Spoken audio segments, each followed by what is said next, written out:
आशुतोष जी, सवाल ये है, उत्तर प्रदेश ने राम मंदिर के इर्द गिर्द, हिंदू मंदिरों के इर्द गिर्द, अरे रुकिए आप दोनों, प्रभु, देखिए मुझे बहुत कुछ देखा है। मुझे तो मतलब एक दौर ऐसा भी देखा जब समाजवादी पार्टी गोलियां चलाना का कार सेवकों का, फिर कल्याण सिंह समाजवादी पार्टी में शामिल हुए, ये सब देखा है उत्तर प्रदेश ने।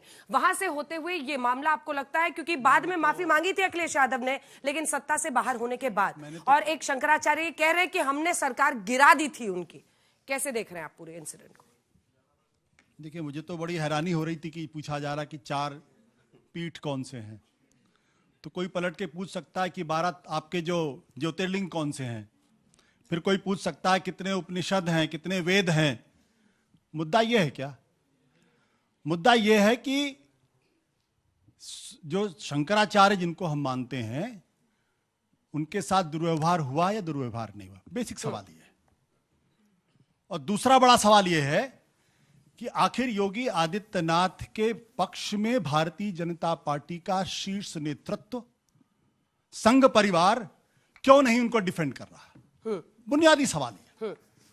और पूरा का पूरा खेल इसी बात को है, या तो भारतीय जनता पार्टी ये तय करे कि शंकराचार्य के साथ हैं, अगर सनातन की बात करते हैं, सनातन के अपमान की बात करते हैं, सनातन की पर कॉपीराइट की बात करते हैं, तो फिर हिंदू धर्म में 4 पीठ के अलावा किसी दूसरी की तो मान्यता है नहीं, जिसको आदि शंकराचार्य ने स्थापित किया था। और अगर उनमें से किसी एक शंकराचार्य के बारे में कहा जा रहा है शंकराचार्य नहीं है, तो शायद उनको इस बात की जानकारी नहीं है कि हिंदू धर्म में जो पीठ की परंपरा है उसमें उत्तराधिकार का सिद्धांत काम होता है, जैसे आरएसएस में उत्तराधिकार का सिद्धांत काम करता है। लेकिन इस पे जो आर्ग्यूमेंट कोर्ट में हुआ था, क्योंकि आपने ये छेड़ा ना, आदि शंकराचार्य ने जो नियम बनाए उसमें उन्होंने उत्तराधिकारी घोषित करने की परंपरा को रोका था। मुझे हैरानी तब हुई थी जब उस वक्त सुप्रीम कोर्ट में तुषार मेहता जी अपीयर किए थे, यानी राज्य जो सरकार है वो शंकराचार्य के खिलाफ अपीयर हुई थी, और उसके 1 महीने पहले सवाल उनका पट्टाभिषेक हो चुका था स्वामी अविमुक्तेश्वरानंद जी का, सितंबर 2022। ये फैसला 22, मैं उस पर जा ही नहीं रहा हूं। मैं ये कह रहा हूं कि केशव प्रसाद मौर्य जी कह रहे हैं कि वो हमारे भगवान हैं, हम उनके चरण स्पर्श करके उनको प्रणाम करते हैं, उनको गुस्सा थूक देना चाहिए। और योगी आदित्यनाथ काली नेमी कहते हैं, भारतीय जनता पार्टी चुप रहती है, तो सनातन के पक्ष में केशव प्रसाद मौर्य हैं या योगी आदित्यनाथ? ठीक है, आप छोटा सा जवाब देना चाह रहे हो, उसके समय आ रही हूं। देखिए पहले तो मैं स्पष्ट कर दूं कि जितना भी मामला है केवल व्यवस्था का मामला है, इसमें किसी भी संत के मान और अपमान की तो कोई बात ही नहीं थी। और सुनिए पूरी बात को, और चंदन जो होता है वो संत होता है, कैसे संत है भाई, ये किस तरह की बातें कर रहे हैं? चंदन खून निकला है, वो हॉस्पिटल में देता है, हॉस्पिटल में आप लोग कह रहे हैं कि उनका नाम की कोई चीज बची है नहीं बची है? मैं आपसे पूछता हूं, यदि वहां पर कोई दुर्घटना हो जाती, वहां पर व्यवस्था खराब हो जाती, कोई भगदड़ हो जाती पिछली बार की तरह, तो क्या जिम्मेदारी होती? सरकार की जिम्मेदारी थी। पुलिस ऑन ग्राउंड ही तो डिसाइड करेगी ना, police on ground he decide करेगी। उनको रिक्वेस्ट किया गया, उनके जो समर्थक थे वो पुलिस से भिड़े, जिसके बाद अतुल जी वो बोलना चाहते हैं। पीठ के जो स्वामी हैं सदानंद, स्वामी सदानंद जी, उन्होंने भी गुस्सा जाहिर किया है, और उन्होंने शंकराचार्य के नाम से उनको सुशोभित भी किया है।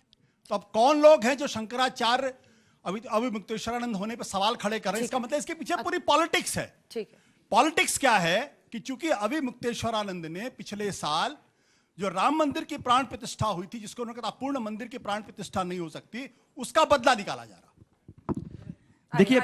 देखिए ये सबसे महत्वपूर्ण बात है। हाँ, जल्दी। कि ये श्रद्धा और सनातन का सवाल नहीं है, ये इनके लिए सत्ता कैसे हासिल की इसका सवाल है। मुझे एक बात बताइए, हमारे अहिल्या देवी होलकर जी ने जो मणिकर्णिका घाट बनाया था, उसके ऊपर योगी जी ने झूठ बोला, उसको गिराया, और हमारी अहिल्या देवी जी की मूर्ति पर पैर चलाकर किस तरह से लोग गए ये भी हमने देखा। पेशवाई मैं कल जाकर आया हूँ, बिल्कुल हमारे लोग जाकर आए, ये बीच में नहीं बोलना, वहां हमारे लोग जाकर आए हैं और सबूत सामने रखा है।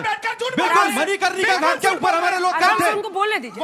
वो मैं बीच में बोला नहीं इनके।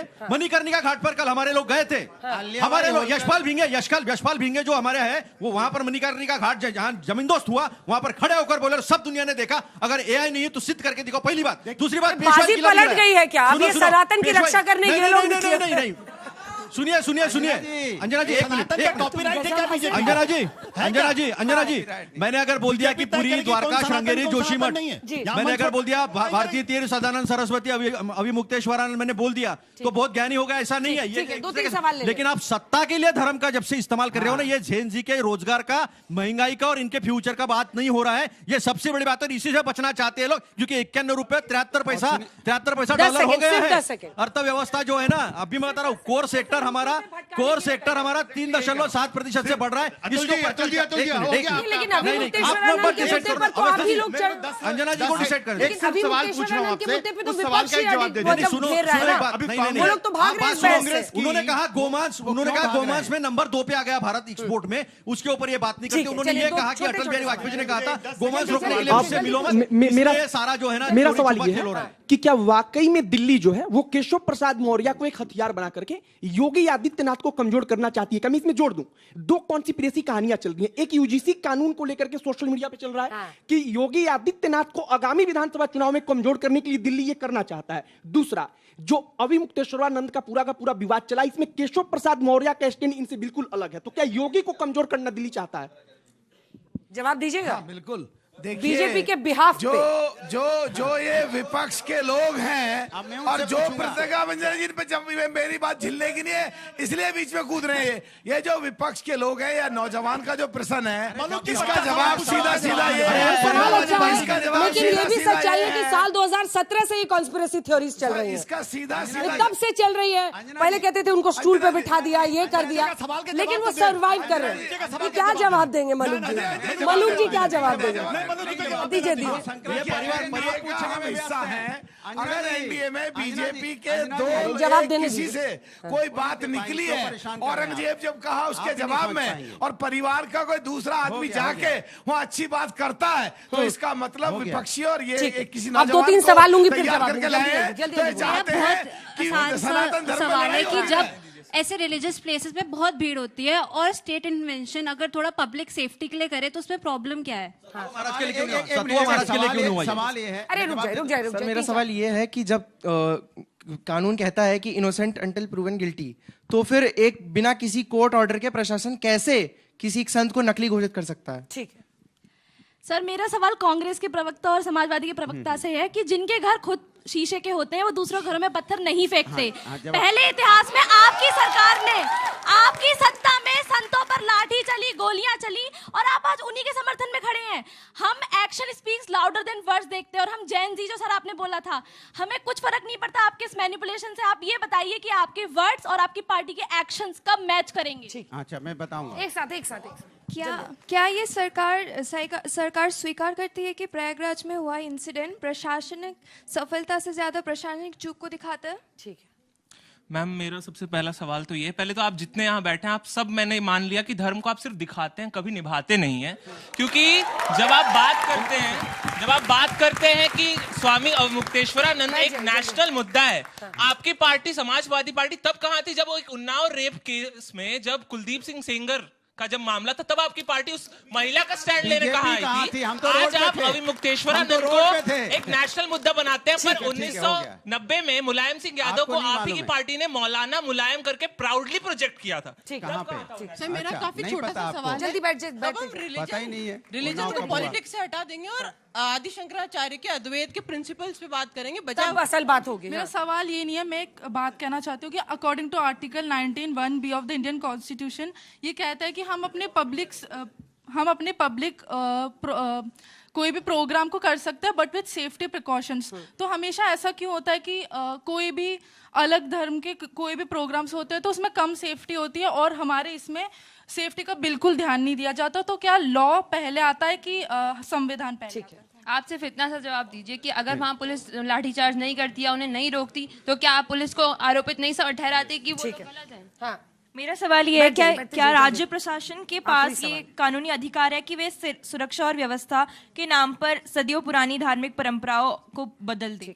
मेरा पूरे विपक्ष से सवाल है, सारे नेता जो थे आप सबके आए हैं, उन्होंने बोला है शंकराचार्य के साथ जो हुआ है बुरा है, पर जो जनता मार खाई है उसके बारे में क्या सवाल है?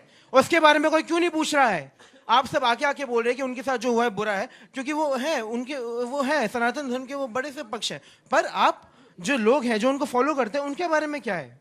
ठीक है, आखिरी मेरा प्रश्न मल्लूक नागर जी से है कि सर आप धर्म की सुरक्षा की बात करते हैं, आप संतों की बात करते हैं, अगर ये दूसरे राज्य में होता तो आप मुख्यमंत्री तक से इस्तीफा मांग लेते, मगर अभी आपकी सरकार शांत बैठी, किसी अधिकारी से कोई कार्रवाई नहीं करेगी, तो सर उस पर आप क्या कहना चाहेंगे?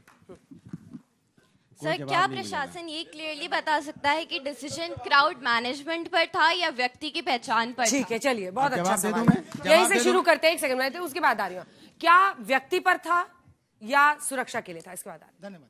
पहले तो मैं एक प्रश्न यहां से आया था कि शब्द और कार्य आपके कब मैच करेंगे। मुझे बड़ा अच्छा लगा, ये आपने लपक लिया, बहुत अच्छा लगा। रह रह के बदलते हैं दिन रात नए चोले, अंदर से बड़े जालिम और ऊपर से बड़े भोले। अभी लोंडे साहब ने अपनी आखिरी स्टेटमेंट में मोदी जी के बारे में कह रहे बोला था, ये मोदी जी के बारे में कह रहे हैं आप? वाह वाह वाह, ये मोदी जी के बारे में कह रहे हैं, का विरोध कर रहे हैं, आपके सामने बोला ना।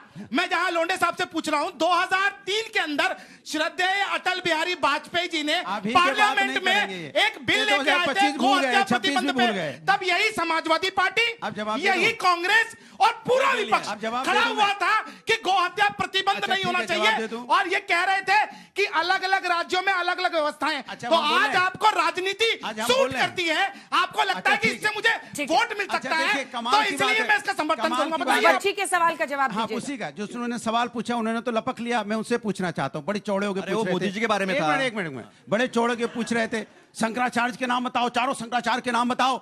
आप बताओ रोजगारी दर क्या है, बेरोजगारी दर क्या है, बेरोजगारी दर क्या है? समझे नहीं ना, सुनिए मेरी बात को। अहिल्याबाई का जन्म कब हुआ था? अहिल्याबाई होलकर जी का जन्म कब हुआ था? नहीं पता आपको, चुप रहिए। अब एक्सपोज हो गया ना, बीजेपी का बैटिंग करने आए हो, लेकिन आपको पता नहीं है माता अहिल्याबाई होलकर का जन्म कब हुआ, इसलिए आपको नहीं समझ में आ रहा है वहां पे क्या हुआ था मनकेश्वर घाट पे, क्योंकि आप समझना नहीं चाहते हो, आप यूथ की बात करना नहीं चाहते हो, उनको पता नहीं बेरोजगारी क्या होती है, महंगाई क्या होती है, एक्सपोर्ट क्या होता है, इंपोर्ट क्या होता है, देश की अर्थव्यवस्था क्या होती है, नहीं मालूम है आपको।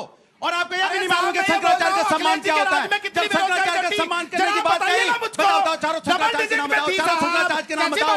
आप चीखने लगे ना जब मैंने माता अहिल्याबाई होलकर जी का जन्म पूछ लिया, चिल्लाने लगे, हो गया एक्सपो, कब हुआ था बता दो, अपमान हुआ बता दो, कुछ नहीं पता आपको, आप यूथ की बात कर ही नहीं सकते, क्योंकि आपको बेरोजगारी का पता ही नहीं बेरोजगारी क्या होती है, आपको बेरोजगारी से मतलब नहीं है, महंगाई से मतलब नहीं, किसान से मतलब नहीं। 2% है, बता रहे हो। नहीं क्या वही आपने जो उनको पूछा, कुछ नहीं पता है, उनको इतना पता होता तो बता दिया होता। अब मैंने बोला अंजना जी, मैंने सीधा पूछा अहिल्याबाई होलकर जी माता जी का, जिसकी हम लोग चर्चा करते, जन्म क्या हुआ था बता दें। अवनीश जी, देखिए बीजेपी को एक बैटल फाइट करना है, ये हमेशा नहीं। एक second sir, please listen to the question. अरे भदौरिया जी, हम धर्म गुरु नहीं है, अंजना जी, शंकराचार्य के सम्मान के लिए लड़ रहे हैं। भदौरिया जी, मैं सम्मान अभी मैं सम्मान अपने दोहरे रवैये पे तो जवाब ही नहीं दिया। कभी आप गोली चला देते मैं जवाब दे रहा हूँ। अंजना जी, हमारे से गलती हुई 2015 में, और उसके तत्कालीन मुख्यमंत्री श्री अखिलेश यादव जी ने माफी मांगी,